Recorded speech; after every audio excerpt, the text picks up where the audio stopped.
Solve करते हैं सवाल को। ठीक, इसमें मैंने टाइप वाइज सवाल रखा हूँ। ठीक, तो चलिए सॉल्व करते हैं।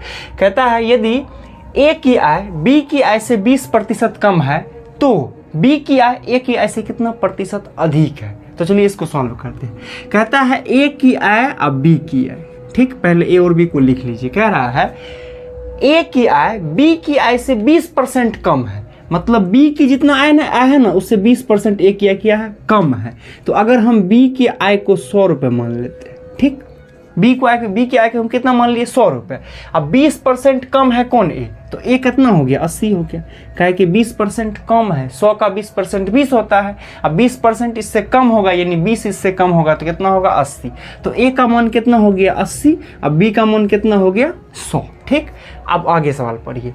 तो बी की आय ए की आय से कितना प्रतिशत अधिक है। तो अब कह रहा है ये बी जो है ये ए से कितना प्रतिशत में अधिक